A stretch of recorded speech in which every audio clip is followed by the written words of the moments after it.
Hello नमस्कार, आप सभी का मुकेश बैरागी 9627 चैनल पे बहुत बहुत स्वागत है। आज का अपना टॉपिक है राजस्थान ज्योग्राफी पढ़ रहे थे। उसमें राजस्थान की प्रमुख संस्थाएं, राजस्थान में उद्योगों का वर्गीकरण पार्ट 1 में कर लिया था और पार्ट 2 में राजस्थान के प्रमुख उद्योग पढ़ लिए थे। और आज पढ़ेंगे राजस्थान की प्रमुख नवीनतम नीतियाँ जो उद्योग से संबंधित है एवं योजनाएँ। इसी के साथ पढ़ लेते हैं योजनाएं भी, ताकि अगर इनसे संबंधित क्वेश्चन आए तो गलत नहीं होए। तो पढ़ते हैं। सबसे पहले राजस्थान समिट हुआ था। इसके अंतर्गत सभी प्रकार की 10 योजनाएं नई 10 नई महत्वपूर्ण नीतियाँ लागू की गई थी। तो जो उद्योग से संबंधित है वो इसमें पढ़ते हैं। जो खनिज से संबंधित होगी वह खनिज के टॉपिक पे पढ़ेंगे, और जो ऊर्जा संसाधन से संबंधित होगी वो ऊर्जा संसाधन के टॉपिक में पढ़ेंगे। तो आज उद्योग से संबंधित प्रमुख नीतियाँ एवं योजनाएं पढ़ेंगे। तो देखते हैं। सबसे पहले राजस्थान समिट हुआ था 2024 अभी, जिसका प्रथम संस्करण के आयोजन की बात करें तो 30 अगस्त 2024 को मुंबई रोड शो के नाम से आयोजित हुआ था। तो प्रथम संस्करण तो 30 अगस्त 2024 को हुआ था, जिसमें कुल है ना 4.5 लाख के समझौते हुए थे। तो इसमें तो ये याद रखना है कि प्रथम संस्करण कब हुआ था, तो 30 अगस्त 2024 को हुआ था। वही द्वितीय संस्करण हुआ था, ये इम्पोर्टेंट है। द्वितीय संस्करण 9 से 11 दिसंबर 2024 तक हुआ था, और स्थान है JECC सीतापुरा जयपुर में हुआ था ये।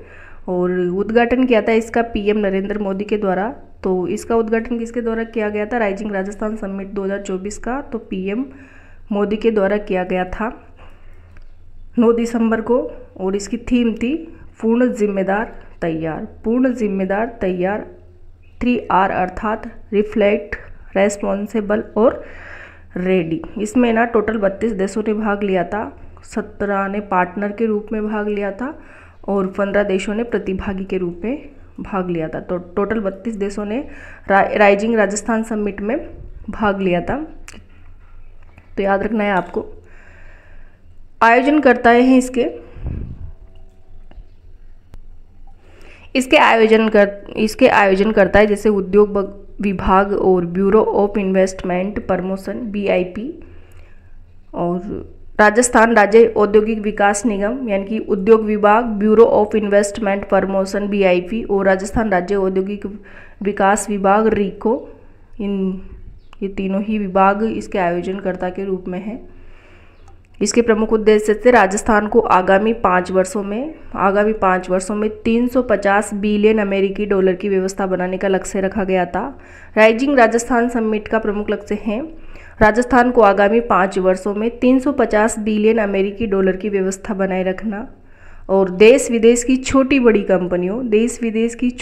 कंपनियों, अंतर्राष्ट्रीय संस्थाओं और निवेशकों को राज्य में निवेश करने हेतु आकर्षित करना और उद्योग स्थापित करने में मदद एवं सुविधाएं उपलब्ध कराना इसका प्रमुख उद्देश्य था। इसके अंतर्गत है ना जो राज्य के निवेश प्रोत्साहन के लिए 10 महत्वपूर्ण नीतियां लागू की गई थी। तो जो उद्योग से संबंधित है वो इसमें देखते हैं। सबसे पहले देखते हैं राजस्थान में उद्योग से संबंधित नवीनतम नीतियां। MSME नीति 2024 और SME दिवस की बात करें तो सब 17 सितंबर को मनाया जाता है, और ये नवीनतम नीति है। पहली वाली नीति पुरानी वाली 17 सितंबर 2022 को जारी की गई थी। तो MSME नीति फर्स्ट कब जारी की गई थी? 17 सितंबर 2022 को। अभी वर्तमान में नवीनतम नीति 2024 को जारी की गई है। और MSME act, Rajasthan MSME act की बात करें तो 17 जुलाई 2019 को लागू किया गया था। राजस्थान MSME एक्ट 17 जुलाई 2019 डेट याद रखनी है। और MSME नीति अभी 2024 की लागू की गई थी 9 दिसंबर 2024। तो याद रखना है। इसके प्रावधान है ऋण पर अतिरिक्त 2% ब्याज अनुदान देना। इसमें 15 लाख तक की सहायता दी जाती है। MSME एक्सचेंज को धन जुटाने के लिए 15 लाख तक की राशि दी जाती है इसमें। और विपणन हेतु आयोजनों में जाने पर 1.5 लाख रुपए का अनुदान दिया जाता है। और उन्नत प्रौद्योगिकी एवं सॉफ्टवेयर पर 50% अथवा 3 लाख रुपए तक का अनुदान दिया जाता है। उन्नत प्रौद्योगिकी एवं सॉफ्टवेयर पर 50% अथवा 3 लाख रुपए तक का अनुदान दिया जाता है। IPR व गुणवत्ता प्रमाणन पर 3 लाख तक का पुनर्भरण किया जाता है। ई-कॉमर्स प्लेटफॉर्म शुल्क पर 75% अथवा 50,000 तक का पुनर्भरण किया जाता है। और नए उद्यमों की स्थापना की सहायता प्रदान कर उद्यमशीलता को प्रोत्साहित करना इसका लक्ष्य है। नए उद्यमों की स्थापना की सहायता प्रदान कर उद्यमशीलता को प्रोत्साहित करना। अवधि रहेगी इसकी दिसंबर 2024 से 31 मार्च 2029 तक, यानी कि MSME नीति की अवधि रहेगी दिसंबर 2024 से लेकर के 31 मार्च 2029, ये याद रखना है। आगे देखते हैं राजस्थान निवेश प्रोत्साहन योजना रिप्स 2024। तो रिप्स की बात करें ना, ये टॉपिक सभी भर्ती परीक्षाओं के लिए उपयोगी है। फर्स्ट ग्रेड के लिए बहुत इंपॉर्टेंट है। और जैसे कि बात करें असिस्टेंट प्रोफेसर वाले स्टूडेंट के लिए तो बहुत ही उपयोगी है, यहाँ से जरूर एक क्वेश्चन आएगा और सभी स्टूडेंट्स के लिए उपयोगी है। राजस्थान निवेश प्रोत्साहन योजना 2022 में लागू की गई थी 7 अक्टूबर 2022 को। राजस्थान निवेश प्रोत्साहन योजना 2022 कब लागू की गई थी? तो 7 अक्टूबर 2022 को लागू की गई थी। और रिप्स 2024 प्रारंभ की गई थी, लागू की गई थी मतलब 9 दिसंबर को। और जैसे ये 8 अक्टूबर को प्रारंभ की गई थी, लेकिन जब राइजिंग राजस्थान हुआ था तो 9 दिसंबर को ये 10 महत्वपूर्ण योजना में शामिल की गई थी। तो 9 दिसंबर 2024 को ये लागू की गई थी। अवधि है इसकी, यह योजना 31 मार्च 2029 तक अथवा नई नीति अधिसूचित होने तक प्रभावी रहेगी। तो कब तक रहेगी? दिसंबर 2024 से लेकर के 31 मार्च 2029 तक रहेगी, जब तक नई नीति अधिसूचित नहीं हो जाती और प्रभावी नहीं हो जाती, नई नीति नहीं बनाई जाती, तब तक ये प्रभावी रहेगी। रिप्स 2024 में निवेशकों के लिए रियायतों के लिहाज से देश की सबसे बड़ी आकर्षक निवेश प्रोत्साहन योजनाएं ये विनिर्माण क्षेत्र में, इसमें है ना, विनिर्माण क्षेत्र में 36% का योगदान रहेगा और भारत के कुल निर्यात में 45% से अधिक योगदान रहेगा इसमें। राजस्थान निर्यात प्रोत्साहन नीति 2024, इसकी बात करें तो ये इसकी अवधि है दिसंबर से 31 मार्च 2024 तक। दिसंबर से 31 मार्च 2024 तक इसकी अवधि है। और इसका विजन है निर्यात पोर्टफोलियो को प्रशासनिक, संस्थागत, वित्तीय एवं अवसंरचनात्मक पहलों द्वारा विविधीकृत एवं विस्तारित करके राज्य के निर्यात को बढ़ाना, इसका प्रमुख विजन है। प्रावधान की बात करें तो इसमें नए उद्यमियों को निर्यातक बनने हेतु प्रोत्साहित किया जाता है और निर्यातकों को दस्तावेजीकरण पर 50% या 5 लाख तक की सहायता दी जाती है।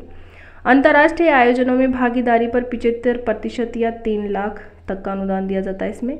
अंतर्राष्ट्रीय आयोजनों में भागीदारी पर 75% या 3 लाख तक का अनुदान दिया जाता है। तकनीकी अपग्रेडेशन पर 75% या 50 लाख तक की सहायता दी जाती है। और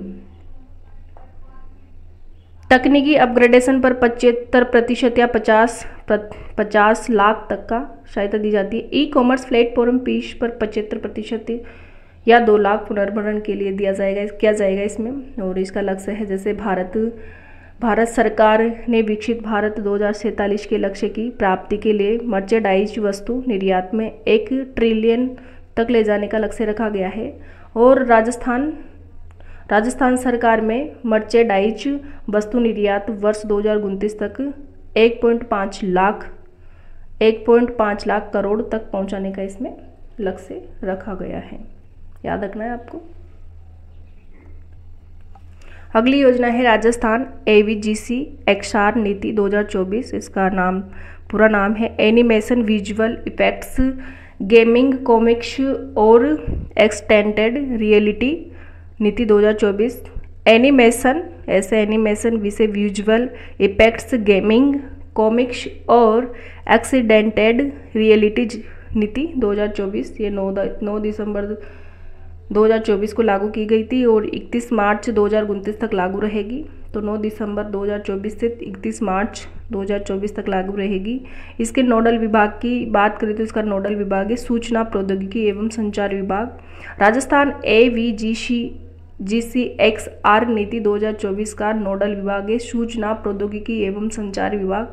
सूचना प्रौद्योगिकी एवं संचार विभाग AVGCXR क्षेत्र में स्थानीय प्रतिभाओं, राज्यों की संस्कृति को स्थानीय संसाधनों को बढ़ावा मिलेगा। मतलब AVGCXR क्षेत्र में स्थानीय प्रतिभाओं, राज्य की संस्कृति एवं स्थानीय संस्थानों को बढ़ावा मिलेगा। राज्य में बनने वाली एनिमेशन फिल्मों, गेम्स एवं कॉमिक्स का उत्पादन अनुदान मिलेगा। यानी कि राज्य में बनने वाली एनिमेशन फिल्मों, गेमिक्स और कॉमिक्स को उत्पादन में अनुदान मिलेगा। स्थानीय संस्कृति और सामग्री निर्माण पर ध्यान केंद्रित करने वाले स्टार्टअप्स व उद्यमों को अतिरिक्त प्रोत्साहन दिया जाएगा। इस क्षेत्र में नवाचार को बढ़ावा देने के लिए अटल इनोवेशन स्टूडियो एवं एक्सीलरेटर स्थापित किए जाएंगे और ये स्टूडियो कोडिंग VFX लैब एवं एडवांस्ड कंप्यूटर सुविधाओं से लैस होंगे। तो इनमें प्रमुख प्रावधान है। अगली नीति है राजस्थान एक जिला एक उत्पाद नीति 2024। राजस्थान एक जिला एक उत्पाद नीति 2024 लागू हुई थी 9 दिसंबर 2024 को। जिलों के विशिष्ट उत्पादों और शिल्पों को इसमें बढ़ावा मिलेगा। तो क्या होगा इसके प्रावधानों में? जिलों के विशिष्ट उत्पादों और शिल्पों को बढ़ावा मिलेगा और जिलों की अर्थव्यवस्था को बढ़ावा मिलेगा तथा साथ ही कारीगरों, शिल्पकारों, कृषकों और निर्माताओं की आय बढ़ेगी। नवीन सूक्ष्म उद्यमों को 15% अधिकतम और 1.5 लाख रुपए एवं लघु उद्यमों को 15% या अधिकतम 20 लाख रुपए तक का अनुदान की सहायता मिलेगी। नवीन सूक्ष्म उद्यमों को 15% या 1.5 लाख रुपए एवं लघु उद्यमों को 15% या फिर 20 लाख रुपए अनुदान सहायता मिलेगी। सूक्ष्म उद्यमों की बात करें तो सूक्ष्म व लघु उद्यमों को एडवांस्ड टेक्नोलॉजी पर 75% या 3 लाख रुपए तक का पुनर्भरण दिया जाएगा। सूक्ष्म व लघु उद्यमों को एडवांस्ड टेक्नोलॉजी पर 75% या 3 लाख रुपए तक का पुनर्भरण दिया जाएगा।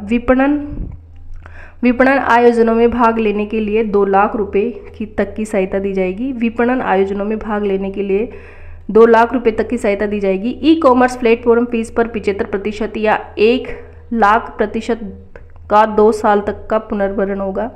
ई कॉमर्स प्लेटफॉर्म फीस पर 75% या 1 लाख रुपए प्रति वर्ष का 2 साल तक पुनर्भरण दिया जाएगा। कैटलॉगिंग व ई कॉमर्स वेबसाइट विकास के लिए 60% या 75,000 रुपये तक का एकमुश्त सहायता दी जाएगी।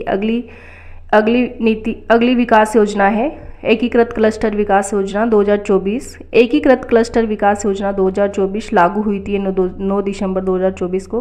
राज्य में हस्तशिल्प, हथकरघा तथा MSME क्षेत्र में कार्यशील उद्यमों की उत्पादकता, गुणवत्ता एवं कार्यक्षमता बढ़ाकर उन्हें वैश्विक बाजार के अनुरूप विकसित किया जाएगा। इसमें हस्तशिल्प व हथकरघा क्षेत्र के क्लस्टर्स हेतु सॉफ्ट इंटरवेंशनल ट्रेनिंग, मार्केटिंग गतिविधियों हेतु 50 लाख रुपए तक की सहायता दी जाएगी।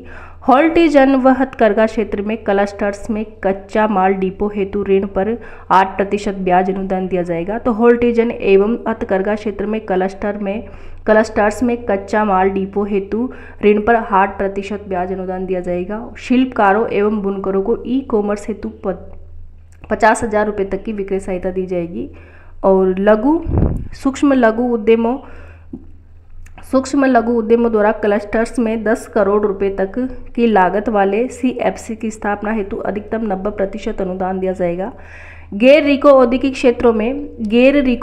क्षेत्रों में विद्यमान क्लस्टर्स में आधारभूत सुविधाओं के विकास हेतु 10 करोड़ रुपए तक की परियोजना लागत में अधिकतम 80% अनुदान दिया जाएगा। तो गैर रिको औद्योगिक क्षेत्र में विद्यमान क्लस्टर्स में आधारभूत सुविधाओं के विकास हेतु 10 करोड़ रुपए तक की परियोजनाओं लागत में अधिकतम 80% का अनुदान दिया जाएगा। गैर रिको औद्योगिक क्षेत्र गैर रिको औद्योगिक क्षेत्र में न्यूनतम 10 एकड़ भूमि पर नवीन क्लस्टर्स के विकास हेतु अधिकतम 60% की सहायता दी जाएगी, यानी कि अधिकतम 5 करोड़ तक की सहायता दी जाएगी इसमें।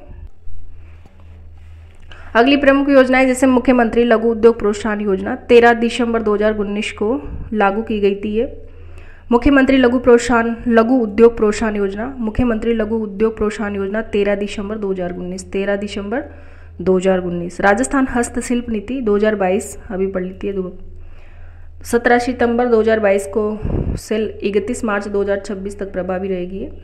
इनकी राजस्थान हस्तशिल्प नीति 2022 में लागू की गई थी, 17 सितंबर 2022 से 31 मार्च 2026 तक प्रभावी रहेगी। डॉक्टर भीमराव अंबेडकर राजस्थान दलित आदिवासी उद्यम प्रोत्साहन योजना 8 सितंबर 2022 को लागू की गई थी। डॉक्टर भीमराव अंबेडकर राजस्थान दलित आदिवासी उद्यम प्रोत्साहन योजना लागू की गई थी 8 सितंबर 2022 को 31 मार्च 2027 तक प्रभावी रहेगी। अगली प्रमुख योजना है मुख्यमंत्री युवा उद्यम प्रोत्साहन योजना, मुख्यमंत्री युवा उद्यम प्रोत्साहन योजना। इस योजना को दिनांक 19 मई 2023 को अधिसूचित कर दिनांक 1 अप्रैल 2023 से 31 जुलाई 2024 तक लागू किया गया था, यानी कि इसको है ना 1 अप्रैल 2023 से 31 जुलाई 2024 तक लागू किया गया था। इसमें 18 से 35 वर्ष तक की आयु वर्ग न्यूनतम स्नातक शिक्षित युवा उद्यम को अपना नवीन उद्यम प्रारंभ करने के लिए बैंक द्वारा अनुदान प्रदान किया गया, जो कि 50 लाख रुपए तक 8% की ब्याज के अनुदान पर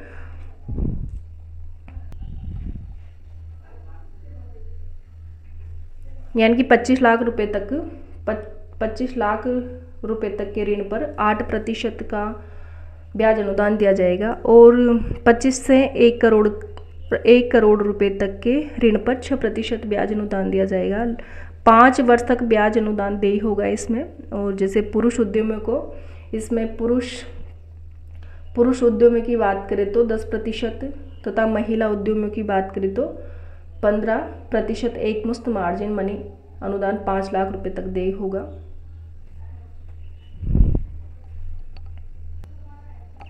मुख्यमंत्री लघु वाणिज्यिक वाहन स्वरोजगार योजना की बात करें तो 11 अक्टूबर 2022 को शुरू की गई थी। मुख्यमंत्री लघु वाणिज्यिक वाहन स्वरोजगार योजना 11 अक्टूबर 2022 को शुरू की गई थी। प्रधानमंत्री रोजगार सृजन कार्यक्रम की बात करें तो 2008-2009 में शुरू किया गया था। प्रधानमंत्री रोजगार सृजन कार्यक्रम 2008-2009 में और मिशन निर्यातक बनो 2021 में। मिशन निर्यातक बनो 2021 में क्वेश्चन आ चुका है इसमें से। तो ये थी आज की उद्योग से संबंधित प्रमुख नीतियाँ एवं योजनाएं। तो वीडियो देखने के लिए आपको बहुत बहुत धन्यवाद। अगर आपको वीडियो पसंद आए तो लाइक शेयर करें और कमेंट बॉक्स में कमेंट करें कि वीडियो आपको कैसा लगता है। अगर आप चैनल में पहली बार आए हो या नए हो तो चैनल को सब्सक्राइब करें ताकि इस प्रकार के वीडियो आपको मिलते रहे। ये बहुत ही इम्पोर्टेंट वीडियो है शॉर्ट रूप में, ताकि एग्ज़ाम के टाइम रिवीजन अच्छे से हो जाए। तो वीडियो देखने के लिए बहुत बहुत धन्यवाद।